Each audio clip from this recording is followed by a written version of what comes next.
हमनी के संस्कृति, हमनी के संस्कार सदा रहे हमनी के साथ। भारत के महान ग्रंथ और काव्य सब के संपूर्ण संकलन सब्सक्राइब करें तिलक। ओम के उच्चारण के इतना महत्व काहे है कि पापी मनुष्य के शरीर के शुद्धि और आत्मा के मुक्ति प्राप्त हो जाला। मनुष्य के देह एगो छोट सा ब्रह्मांड है जेमे सगरे लोक के निवास है। ब्रह्मरंध्र ब्रह्मलोक के प्रतीक है। मानव शरीर में तीनों लोग कैसे समा गईल है प्रभु? हे केशव, जैसन कि तू कहा तारा ज्ञान योग कर्म योग से श्रेष्ठ है, तो फिर तू हमके कर्म करे के और युद्ध करे के उपदेश काहे दे रहल बाड़ा? हमके संहार करे के प्रेरणा काहे दे रहल बाड़ा? खाली एगो फल फूल या पत्ता के अर्पण करे पर ही मुक्ति दे देवेला? फिर कर्म विकर्म पाप पुण्य धर्म के विधान सब ऐसे ही रह जाला। हे अर्जुन, तू यह समय ना खाली युद्ध भूमि के मध्य रेखा पर ठार बाड़ा, बल्कि तुहार बुद्धि भी जीवन और मृत्यु के एह मध्य रेखा पर अटक गई हो। ऐसे तू अपन कर्तव्य और अपन धर्म से भाग रहा बाड़ा। बाकी अपन कर्तव्य से ऐसे मुंह मोड़े से या यह युद्ध भूमि से विचलित होके से विधि के विधान ना बदल जाए। काहे कि विधाता के निर्णय अटल और अचूक है। तू का समझता कि तोहरा ना मारे से ये सब ना मरिए? ना अर्जुन ना, तू इनका के ना मरबा तब वो ही मरिए। काहे कि इनकर प्रारब्ध में इनकर मृत्यु के समय दिन और क्षण तब पहले से निश्चित कर दिया गया। तू तो एगो कीर्तिमान पुरुष बाड़ा। अपन निर्बलता के ऐसन प्रदर्शन करके तू अपन कीर्ति के नष्ट मत करा। एगो वीर पुरुष खातिर ओकर कीर्ति के नष्ट भइल ओकर मृत्यु के समान है। ऐसे युद्ध करा पार्थ, युद्ध, और अपन कीर्ति, अपना कर्तव्य और अपना धर्म के रक्षा करा। अकीर्तिम चापि भूतानि कथयिष्यन्ति ते व्याम संभावितस्य चा कीर्तिर मरणात् अतिरिच्यते। हे पार्थ, हम तो के ए अज्ञान के अंधकार से बाहर निकालल चाहते हैं। ये अंधकार में अंधा के लेखा हाथ पैर मारे के बदले अपन दूर दृष्टि के एगो दिशा दा और देखा इस सृष्टि की ओरी। इस सृष्टि में जे जन्म लेवेला वो निश्चित रूप से मृत्यु के अधीन हो जाला। एकर अर्थ यह कि एह मृत्यु लोक के हर प्राणी, चाहे वो मनुष्य होके, पशु होके, पक्षी होके या फिर पेड़ पौधा होके, हर सांस लेवे वाला प्राणी अपना जन्म के साथ अपन मृत्यु साथ लेके ही आवेला। हर प्राणी के एक ना एक दिन निश्चित क्षण पर मरे के ही है, मतलब अपन शरीर त्यागे के ही पड़ेला। ऐसे तू उनकर मरे के चिंता छोड़ के अपन कर्तव्य समझ के युद्ध करा। संजय, ये कृष्ण अपन सारथी धर्म भुला रहल बाड़न। युद्ध में सारथी के खाली अपन स्वामी के आज्ञा के पालन करके रथ के संचालन करे के चाहिए, और संकट के समय यदि जरूरी होखे तो अपन स्वामी के प्राण के रक्षा करे खातिर ओकरा के कोनो सुरक्षित जगह पर ले जाके चाहिए। बाकी कृष्ण जे कर रहल बाड़न वो सारथी धर्म के विरुद्ध है। यदि अर्जुन युद्ध कर लेके चाहत तो कृष्ण ओकरा के उपदेश दे के युद्ध खातिर काहे उकसा रहल बाड़न? ओम के उच्चारण के इतना महत्व काहे है कि पापी मनुष्य के शरीर के शुद्धि और आत्मा के मुक्ति प्राप्त हो जाला। देवी, मनुष्य के शरीर के ब्रह्मपुर कहल गईल है।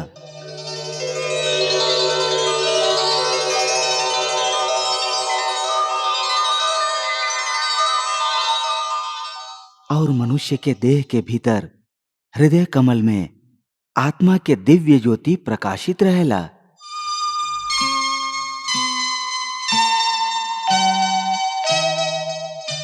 मृत्यु के समय जब मनुष्य ओम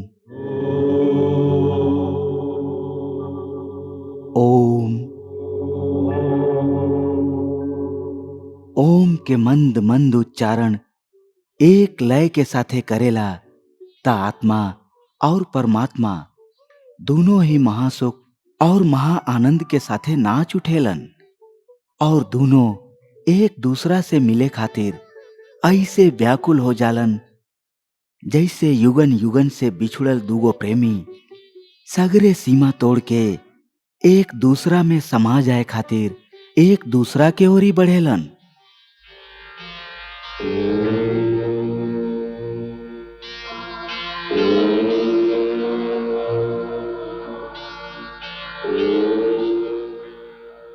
वाह प्रभु वाह, आप परमात्मा से आत्मा के मिलन के कितना सुंदर कितना मोहक व्याख्या कैले हैं। देवी, मानव शरीर के प्रभु मुक्ति के द्वार कहले हैं, बाकी मनुष्य एकर महत्व के समझ ना पावेला। यह महत्व के कारण मानव शरीर के रचना भी विशेष रूप से कैल गई है। मनुष्य के देह एगो छोट सा ब्रह्मांड है जेमे सगरे लोक के निवास है। ब्रह्मरंध्र ब्रह्मलोक के प्रतीक है। मानव शरीर में तीनों लोग कैसे समा गईल है प्रभु? मनुष्य के शरीर में पैर से नाभि तक भूलोक है।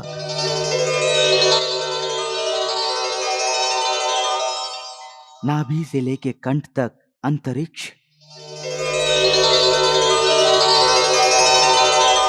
और कंठ से कपाल तक स्वर्गलोक है और कपाल में महा जनः तपः और सत्यलोक है। योगी लोग मनुष्य के शरीर की यह बनावट के अच्छा तरह से जानेलन। ऐसे ऊ देह त्यागे के समय प्राण के पहले ऊपर के ओरी उठा के कंठ में मतलब अंतरिक्ष में ले जालन। कंठ के विशुद्ध चक्र से आज्ञा चक्र में ले जालन और यहाँ से कपाल में सहस्त्रार में स्थापित करके ब्रह्मरंध्र के द्वारा ही आपन प्राण शरीर से निकाल देवेलन।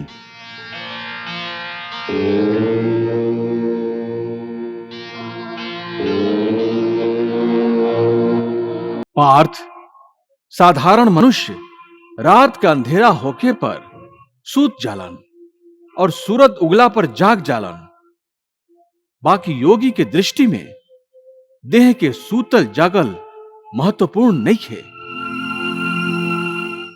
कर्मयोगी ज्ञान के प्रकाश के दिन और अज्ञान के अंधकार के ही रात मानेलन।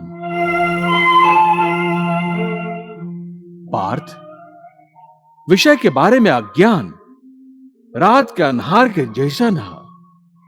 संसारी मनुष्य रात्रि के समय अज्ञानी नाशवान सांसारिक सुख उपभोग में व्यस्त रहेलन।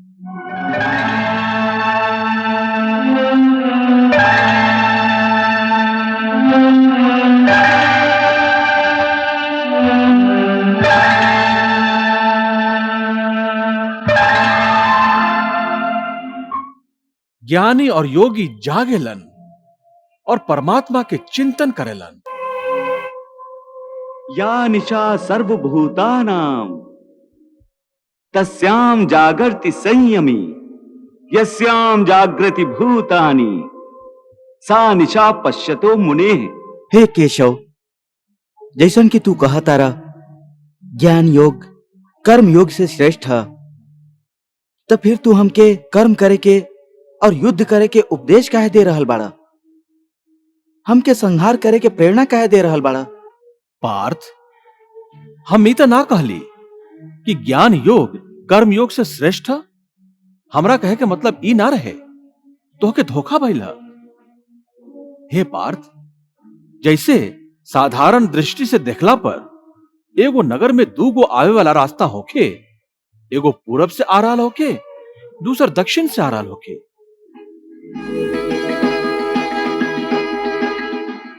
बाकी जे तरह वो दोनों रास्ता अलग अलग दिशा से आवत एक ही नगर में पहुंचेला,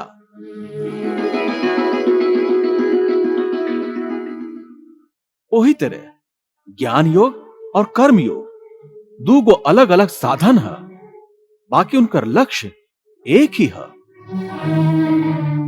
और दोनों मार्ग से साधक ब्रह्म के ही पावेला। बाकी हे केशव, प्राणी तोहके छोड़ के अलग अलग देवता लोग के पूजा ही काहे करेलन?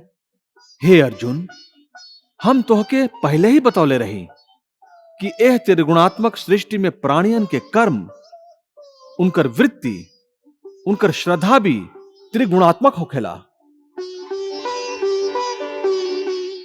ऐसे आपन आपन श्रद्धा के अनुसार सतगुण वालन देवता लोग के पूजेलन।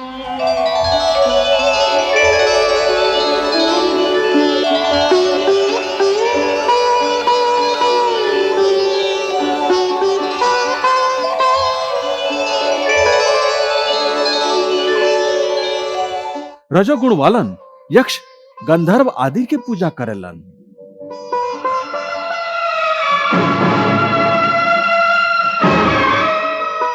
और तमोगुण वालन भूत प्रेत के पूजेलन।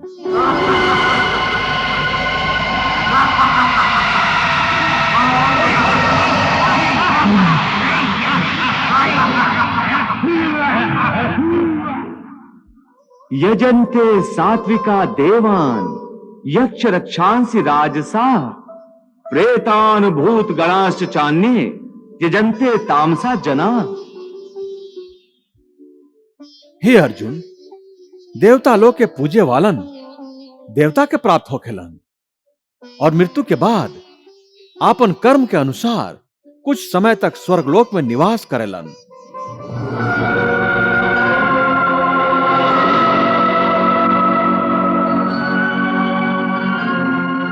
पितरन के पूजे वालन पितरन के प्राप्त होखेलन और पितृलोक में जालन।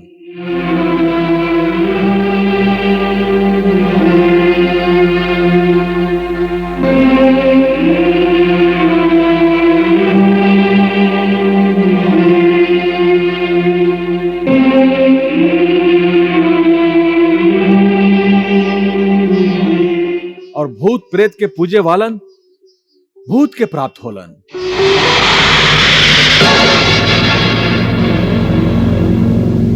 और नया जन्म में उ लोग के भूत प्रेत की योनि मिलेला।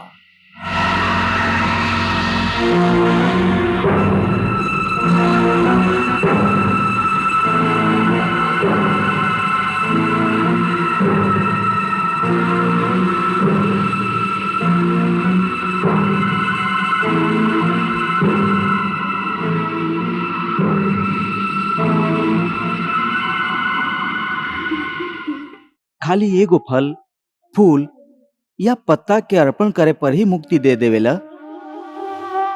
फिर कर्म विकर्म, पाप पुण्य, धर्म के विधान सब ऐसे ही रह जाला? ई धर्म, ई विधान और ओकर सगरे सिद्धांतता चंद्रमा और अनगिनत तारा के लेखा होखेला, जे अधर्म और अज्ञान के अंधकार में झिलमिलात रहलन। बाकी जब भक्ति के सूरज उगेला तो सब के सब छुप जालन। मतलब भक्ति के स्थान इतना ऊंचा है कि धर्म भी ओकरा सामने तुच्छ हो जाला? हाँ, बाकी आसक्ति से रहित भक्ति, जकरा खातिर कौनो पंडित प्रवचन, कौनो पूजा सामग्री के कोई जरूरत नहीं खे। हाँ, खाली एगो शर्त है। ऊ शर्त का है मधुसूदन? पूरा श्रद्धा और पूरा भक्ति से अपना आप के, आपन सगरे कर्म के हमरा प्रति समर्पित करता। बस हम आपन ऐसन भक्त के सब कुछ भुला के ओकरा के मुक्ति दे देला। सर्वधर्मान् परित्यज्य मामेकं शरणं व्रज अहम त्वा सर्व पापेभ्यो मोक्षयिष्यामि मा शुचः। हे अर्जुन, भक्ति का स्थान अपने आप में ही इतना ऊंचा है कि आपन सच्चा भक्त लोग के हम स्वयं भक्ति करी ले। ई का कहा तारा मधुसूदन? भला परमात्मा होके तू केहू भक्त के भक्ति कैसे कर सकेला? यदि परमात्मा भी भक्त हो जाई हैं तो फिर दोनों में का अंतर रह जाई? वह अंतर तो हम मिटावल चाहते हैं। भक्ति, भक्त और भगवान के बीच कौनो सीमा रेखा ना खिंचेली। भक्ति तो भगवान और भक्त के बीच एगो पवित्र रिश्ता है। जैसे प्रेम कोनो प्रेमिका और ओकर प्रेमी के एगो बंधन में बांध के एक कर देवेला, वही तरह भक्ति द्वारा भक्त अपना भगवान में तथा भगवान अपना भक्त में समा जालन। दोनों एक रूप हो जालन।